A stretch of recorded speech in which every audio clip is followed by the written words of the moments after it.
Welcome, Samantha Jo Harvey. I'm literally ecstatic to have you. I am so pumped. Thanks for having me here. I can't wait. I have to tell you that one of my friends referred me to your page and was like, "Oh, you have to follow her. She's amazing." And I did. And I'm like, we're like the same human. Like we just have like the same passion and interest about a lot of things. And I'm so stoked for this conversation because I think it's going to be just wildly empowering and so full of wisdom. So I'm excited. Oh my gosh, I'm so excited. You know what? I love Instagram for that reason. I know a lot of people give Instagram a bad rap and it can be toxic, it can be hard, it can be heavy, but I also think that it can create, internet besties. And I feel like that happens all the time. So I love that we can use the internet for good. Yes. So I'm excited to have you. And one thing that I like to ask all my guests on Rock Your Comeback is I want to know your definition of power. Like when you think of power and being in your power, what does that mean for you? That's a great question. Being in my power feels like knowing my truth, being connected to my source, my body as my divine guidance center, and then choosing myself and being so true to that. One of my favorite books is Gabrielle Union's We're Gonna Need More Wine. Oh, I haven't read it. Oh, it's brilliant. And she says this quote, and it just stays with me. So I love that you kind of just touched it, is choosing myself. Like I choose my motherfucking self is the quote. But for a long time, like when I was trying to find my power, I would you just reminded me of that. I would go into this space where I'd be like, every decision I make, I would just say to myself, I choose my fucking self. I love that. I'm curious for you. So you mentioned a lot of like divine guidance and like that internal GPS system. How did you stumble up? Like, have you always been in tune or what does that look like? Oh God, no. Same. I wish. No, it's okay. I actually don't wish my experiences away, but I have so many experiences where for the longest time I was not connected to myself. I grew up wanting to be a professional dancer, so I immediately was taught how to move my body, how to fit into these molds of what was good or what looked perfect. I was the child perfectionist, getting straight A's, class president, but on the weekends getting wasted and drunk because I was angry and upset and misunderstood, completely disconnected to my power. I found myself actually in a marriage that was not serving me, was not super healthy, and I had no boundaries. I didn't know how to use my voice, but on the outside, I was smiling. So it was like this fake smile. I acted like everything was all together, but I was miserable. And I remember waking up 2 weeks before my 30th birthday. And you know how Brene Brown talks about the whisper? Like if you don't listen to the whisper, instead you get hit by the 2x4. I was hit by the 2x4. And I just knew this wasn't the life that I wanted to be living. This wasn't the type of relationship I should be in. I wasn't having the impact I wanted to have. And that set me on a path in personal development. I feel like that was really my first spiritual awakening, but it started as very much like personal development. And let me look at productivity. Let me look at mindset. Let me look at these external things that would help me try to figure my life out. And when I decided to walk away from that marriage and initiate a divorce, it was really my first step in owning myself and in choosing myself. And that was the first thing that really blew the lid off. So after that, I feel like I've been given so many opportunities to choose myself and put myself first and to own my voice, own my boundaries, own my desires, and to know that it was not only okay for me to own my desires and go after them, but in fact, every woman on the planet needed me to do that so I could be the permission, because I was constantly seeking permission. This was so good. And there's so much to like unpack here because I actually was like taking notes because I think that giving permission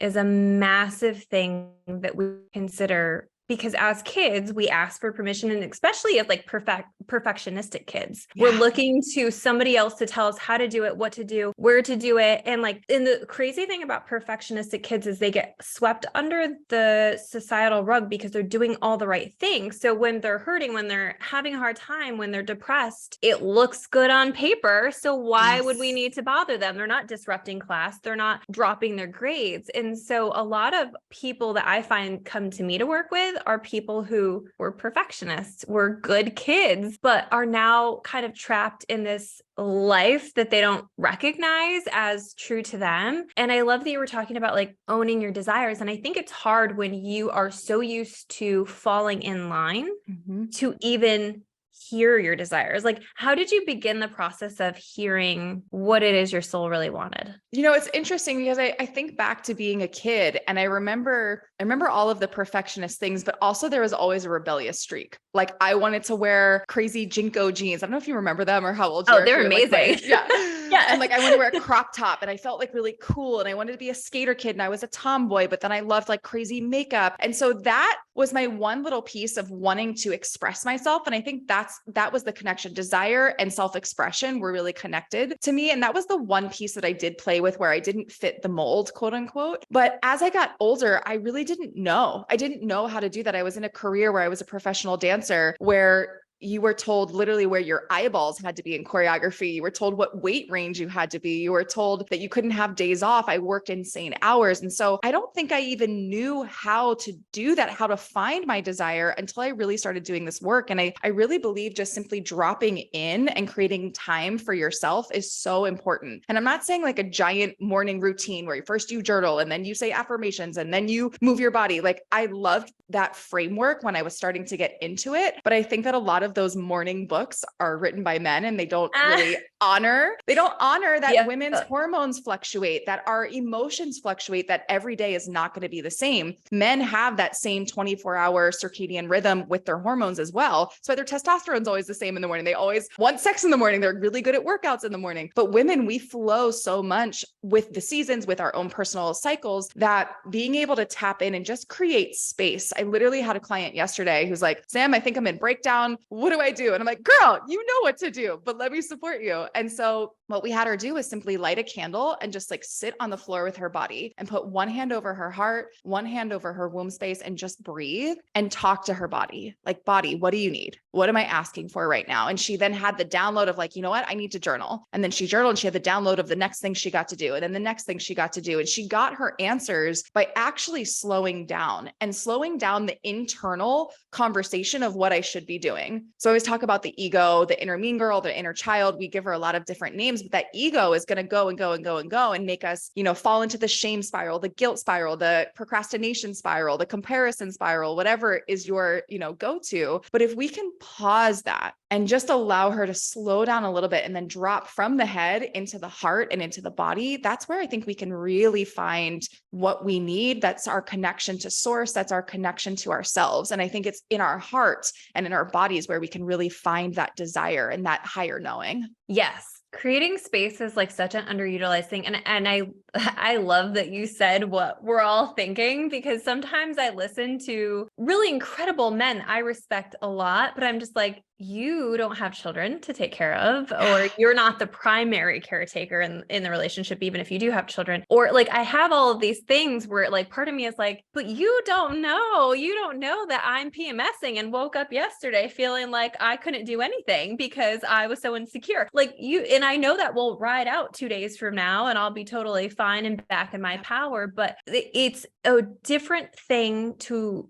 be a woman in the space of taking care of yourself. And I love that one of the things that you're highlighting is just that idea of taking time to create space for yourself, because I know, especially as like a mom, that feels really hard. Mm-hmm. And it also is guilt ridden. Sure.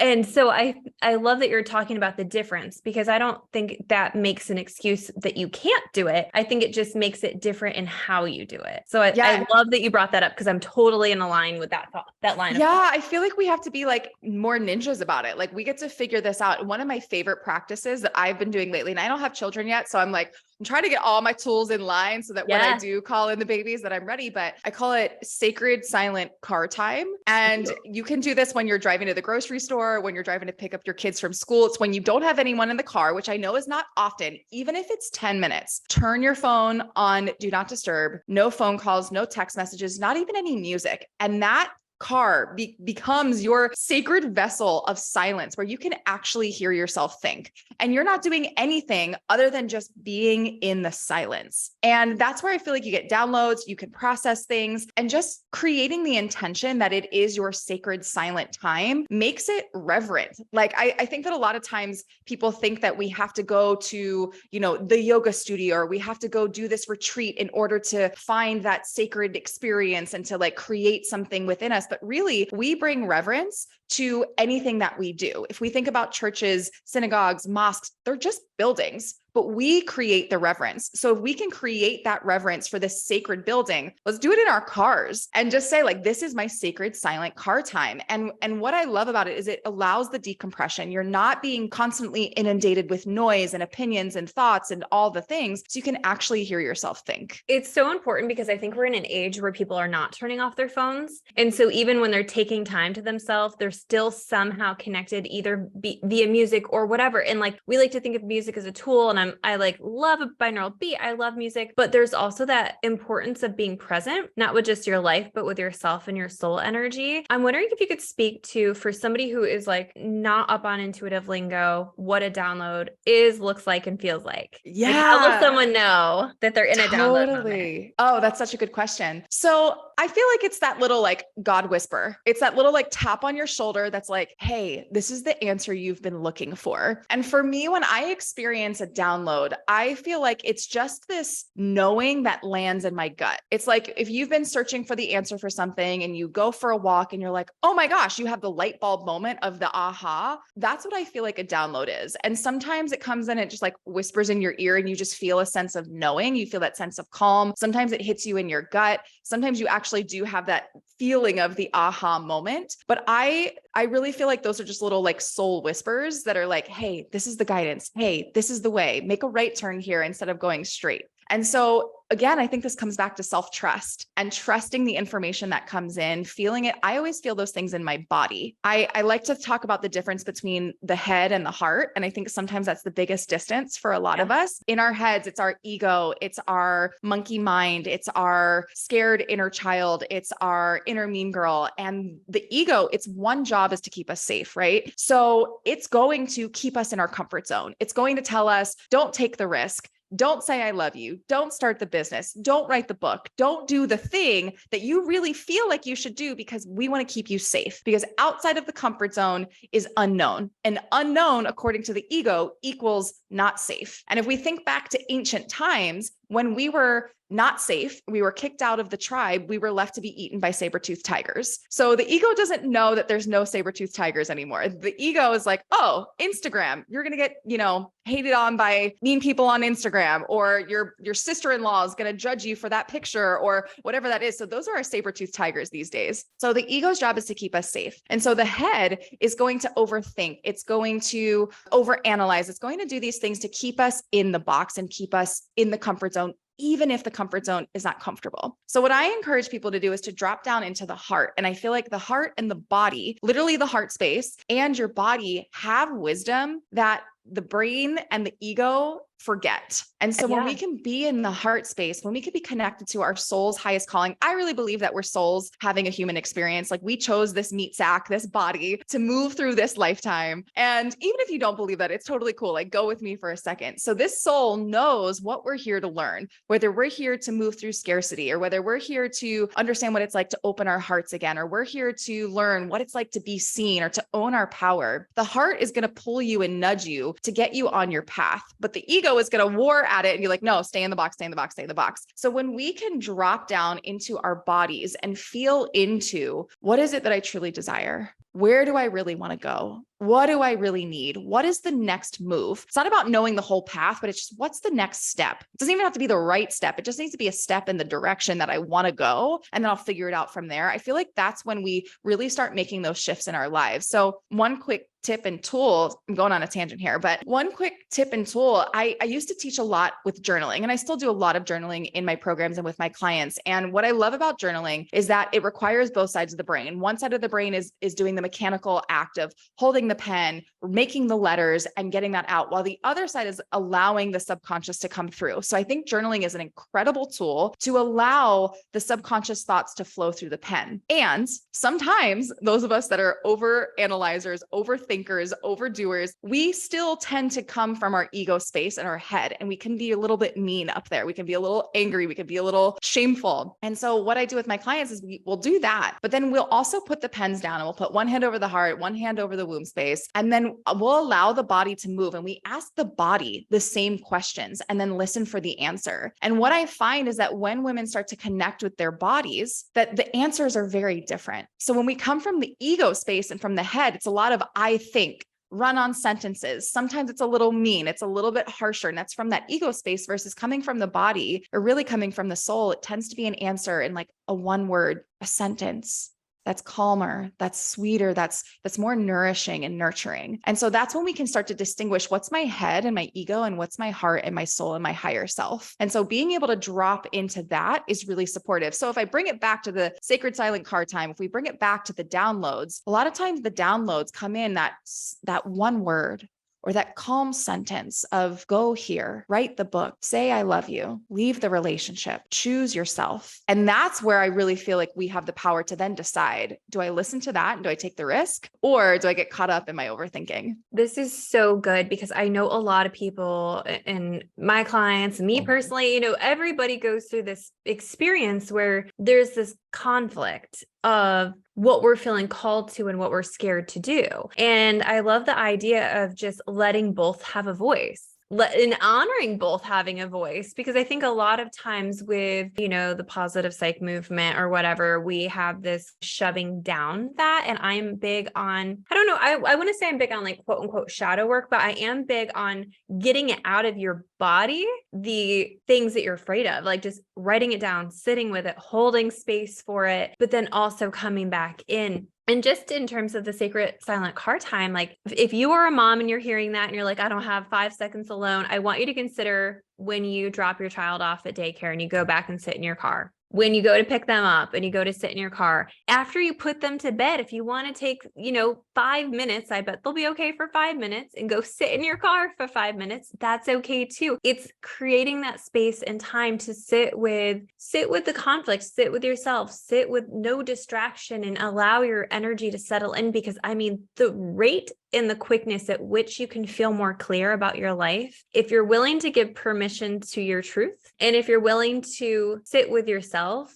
like the soul, for me, it has the answers. The ego has the ideas, and it has the fears, and it has the things that have happened and the experiences that came before and after and potential experiences that could come, but it never has the answer for me. And until I drop back in that space of sitting with my body, I love that practice of just sitting with your body. That's when you're going to be able to get those downloads. That's where you're going to be able to hear your intuition. I have a hard time because I know a lot of people like to think that intuition is special and psychics do it. And, and we have all of these ideas around what intuition actually is. It's just that inner voice. It's literally it. Like if we could just simplify it for a second, like it's beautiful and divine and amazing, but it's also just there, and it's always there, and it's always accessible. So I think this is really fucking good. I love it. It's really fucking good. And I know that one of the things is once we start to hear our soul speak, you talked about this and touched on it, self-trust. What are some ways that you would encourage people to develop or cultivate or practices that helped you feel like you could trust yourself to follow through on the desires rather than getting caught in the fear? Oh, that is such a good question. It was loaded. It was loaded. So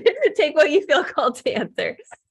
Well, here's the thing. I think that we've been taught not to trust ourselves. We have been taught that we don't have the answers. And that's a societal thing. That's just how many of us grew up. We are taught that we need external things. We need the beauty product to make us more beautiful. We need the weight loss thing to make us fit this mold. We need the man in order to do whatever it is. Like that's what our society has taught us. It's taught us that we don't have the answers. It's taught us that our power is external, that our power comes in our dress size, in our weight, in our bank account, in our marital status, in all of these other things. So I first want to say that you've been taught not to trust yourself. So if you feel like you can't trust yourself or you don't know how to start, it's not your fault.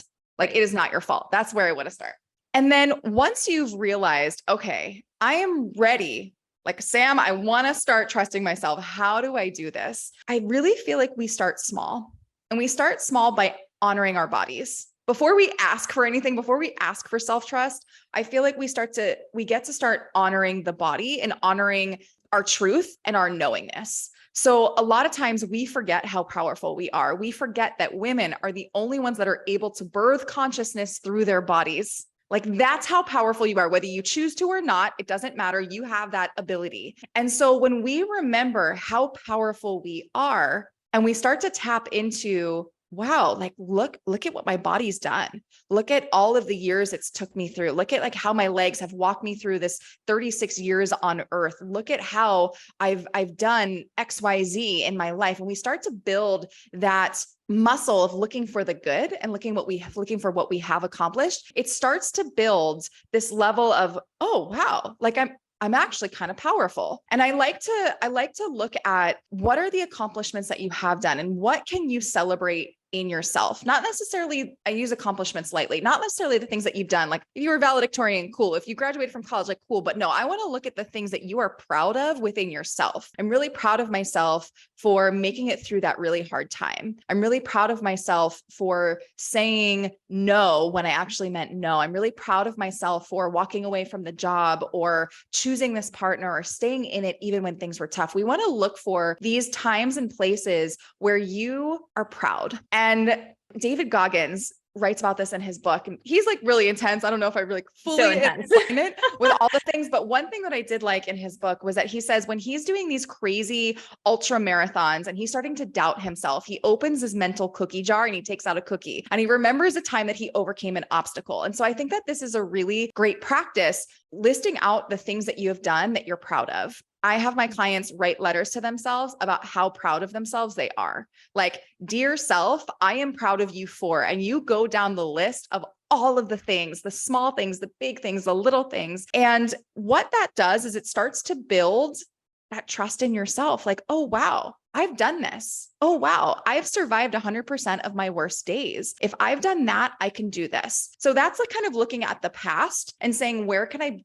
cultivate self-trust from my past experiences? And then moving forward, how do we build self-trust? I believe that we get really clear on our vision. What is it that I want to create, whether that's in my family or my career or my finances or my health? And then we really look at, who do I get to be? Like, what version of me gets to come alive? Is it the version of me that's committed, that's responsible, that's focused, that's passionate, that's excited? What version of me gets to come alive? And how do I start being her today? How do I start saying, okay, if this is my vision, if my vision is to do X, Y, Z, what is it going to require? It's going to require me to set some boundaries so that I can actually achieve it. So when I have the opportunity to say no and set a boundary, I have the choice of either developing that self-trust and choosing myself and saying, hey, no, sorry, I'm not available for that. Can you check back with me in 3 months? Or saying, I would love to do that, but right now I'm really focused on this goal.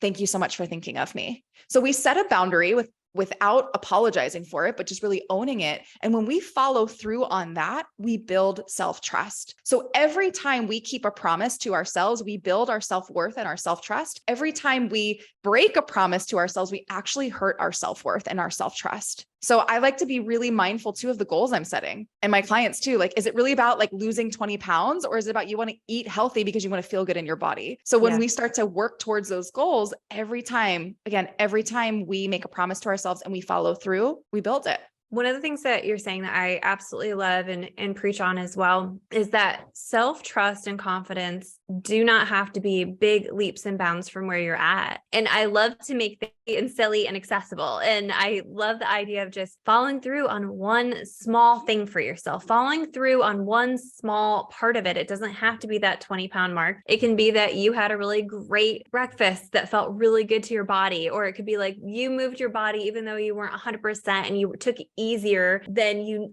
were planning on because you're honoring where you are in your cycle. Like, just little things that we can tune in and honor our body and honor our mind and honor where we're at and push a little bit and follow through and keep that. I love that. Like, we can make it more simple. I also love the idea of like past experiences. I did a Tough Mudder, like probably 7 years ago at this point, but the entire time I was running through it, like specifically because I am not a person who jumps off things. Okay. I can handle the electrocution, whatever, but put me on a platform and I'm going to pee my pants probably. Like, it's not cute. So the whole time I was like, if I get scared, can someone remind me that I did natural childbirth twice? Like, can someone just like remind me, like just yell it, like, you gave birth to 2 babies. Are you kidding me? Just fucking jump. Like, and so I kind of keep that in the back of my head when I'm feeling scared to do something, of kind of like that cookie jar that he was talking about, is that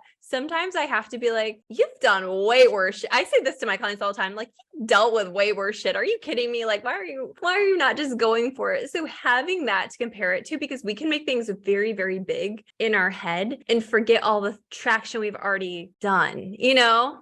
I love that. I love that. Yeah, you can do hard things. You've done hard things. Why are we making this thing so crazy? I love that. I absolutely love that. I really love approaching life from like how silly it is. Like, it's just so not that serious. Like, it's just so silly. Like, the whole thing, the things we worry about. And I know it feels serious in the moment, but if we can just zoom out for a minute and just be like, okay, it's not that big. I'm not even going to remember this probably 2 months from now, this very moment that I'm stressed and worked out about. But Well, I love all these tips. These are amazing. Yeah, I love that. And with the silliness, like, I always come back to fun. Like, how can I make this fun? If this was fun, what would I be doing? If this was fun, how would it be different? How would I be showing up as? And I love asking a different question. When I always say, if you don't like the answer, ask a different question. So people are like, why is this happening to me? I'm like, okay, can we shift it to, how is this happening for me? And then we can start to go, okay, this might be the silver lining, or this is might be what I'm learning. But I also like to ask all the time, okay, let it be easy. Let it be fun. How can I make this fun? And so we take ownership over it, but then we also bring some lightness to it. But if we circle back to that self-trust thing, this is another really easy thing to ask yourself. It's not asking you to have self-trust, but it's asking, if I trusted myself, what choice would I make? So I like to play with this with confidence too. It's not that you have to be confident, but if I was confident, how would I show up for this? If I loved myself, what choice would I make? And I always use this example of the ice cream versus the salad. So I used to be a trainer. I was a trainer for a million years. So I do a lot of like fitness and nutrition metaphors. But when I think of, I have the choice to eat this ice cream sundae, or I have a choice to eat a salad, and I ask myself, which one should I do? Which one should I have? And I'm starting to go into some self beat up, and I'm starting to go into some guilt. I'm starting to go into some shame. And if I pause that and I say, okay, if I loved myself, what would I choose? And sometimes you're going to choose the salad because it's going to nourish you. It's going to give you the vitamins, going to, do all the things that we know salads do. And also sometimes it's going to be have the fucking ice cream sundae. Yes. Because we know that there is no right or wrong. There is no good or bad. It's not about that, but it's about, if I love myself in this moment, what is the right choice for me? What is the choice for me that's going to serve me? And so I love giving that tool. If anyone is working on self-trust, if you're working on confidence, if you're working on self-love, and then insert, if I was passionate, if I was loving, if I was excited, if I was having fun, if I love myself, what would I choose? I love that question. I do that, something similar of like, what would make me want to do this, like that, especially because like my default mode is to procrastinate. That's my drop back. But if I wanted to do this, like what would it look like? Like how would it be different? And sometimes it's just that I don't, and I need to hire a VA, as I was talking about earlier. But just different questions, like the power of questions. I will never get off that hill. The power of questions. I love that we're having this conversation, because we just go into this automated mode of how we are and who we are. And we don't ever stop to ask, like, does it work? Is it enough? Is it in alignment? Is it who I was, or is it who I'm becoming? And asking these questions will not only help you follow through with the self-trust, step into your body more, but I just like, it makes life more fun. Like, I let things be easy for me all the time. I actually said to my husband the other day, I was like, I have all of these big projects that I'm working on. I'm like, I feel like I'm fighting uphill. And so he started to give me the man speech of like, you got to hike up that hill and the view is great at the top. I'm like, no. Things are usually easy for me. And he's like, well, they're not always. I'm like, yeah, no. Yes, they are always easy for me. I'm not in alignment. And so it was like this awareness that if I'm fighting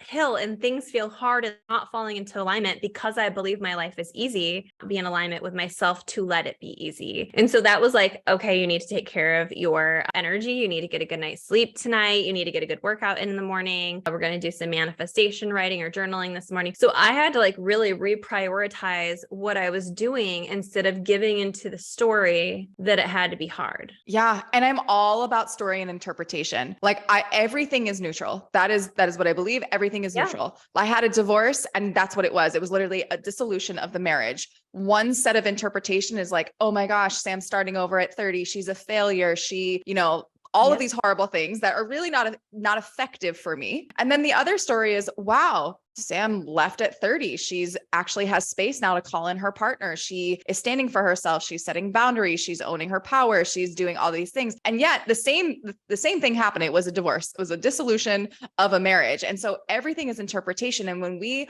own our interpretations, when we choose actively what our story is about the things that are happening in our lives, that's when we have the power. We have the power to shift. We have the power to change. And again, it's stepping off of autopilot. It's stepping off of what everyone has taught you since you were a little kid. It's stepping out of the ancestral and familial patterns. It's stepping out of societal patterns and saying, how do I want to live my life? And I always like to ask, is this effective or ineffective? Because I don't believe in right or wrong. I don't believe in good or bad or black or white, but I really believe in things are going to be effective and they're going to feel good and support me, and they're going to be ineffective. It's going to make it more challenging and it's not going to feel as good for me. So am I choosing an effective interpretation of what's happening? Is it actually serving me? This conversation is so freaking juicy. Like it just has so many beautiful things, tips, tools, tricks, ideas. And I think that people are going to get just so much out of it. Do you have any kind of final words of wisdom, something that for somebody who's in the space you were when you were in that dancing life, in that marriage that wasn't working, having that soul whisper, do you have any like last words of wisdom for anybody in that space currently? You already know the answer. And what it's going to require is you turning down the volume of the voices around you and the shoulds and where you think you should be or what you thought your life would look like or what your parents thought for you or your friends think for you. It's turning down all of that so you can turn up the volume of what your heart, your body, your soul, your higher self is already calling you to do. I felt that when I left my marriage. I felt that when I left my 10-year dancing career. I felt that in so many ways and shapes where it was really challenging because we're walking into potential grief. We're walking into potential hardships. We're walking into the fire when we choose ourselves. And so trust that it's all happening for you. Trust that you're exactly where you're meant to be, and trust that because you've survived 100% of your worst days, you're also going to survive this. And in fact, you are going to find a new version of yourself as you walk through this fire. The phoenix rises from the ashes, and it takes courage and it takes guts to listen to yourself. So when you do, know that you are doing the biggest thing for yourself. Choosing yourself is the biggest gift. I love how it literally circled back around to our first second. Like, I love a full circle moment. This was such a beautiful conversation. And I know people are going to want to connect with you. So where can they find you? How can they work with you? I love it. First of all, I want to say I could talk to you for like 5 more hours. This is amazing. So I love when we get to meet like Instagram besties. You can follow me at Samantha Jo Harvey on Instagram, Samantha J-O Harvey, Harvey. And I hang out on Instagram. Send me a DM, say podcast in the DM if you don't know what to say. And I love to chat. I love to hang out in the DMs over there. I always have some cool things happening, workshops, programs, one-on-ones, all the things. But if nothing else, let's just be Instagram buddies. Yes. And I'm again obsessed. I love this conversation. And I know that just the amount of wisdom that you have. And guys, I always like to remember or remind people listening that people that I connect with and the people that I find the most inspiring, they're in their comeback era. They're in that phase where they chose themselves. They're in that have never had a hard time or hard life or made a hard choice. And I think that's like, we're in this society in this time period where everything looks pretty and it's hard, to compare what's going on in your life to other people's. But this is such a beautiful reminder. And hopefully this podcast serves as a reminder that you can get through whatever moment you're up against, and man, it can be fucking incredible on the other side. So thank you again, and make sure you connect with Samantha. I will put all of the links in the bio to this podcast so you can make it easy peasy, and make sure to follow me, NicholeEaton.xo on Instagram. Bye. Thanks for having me. Bye.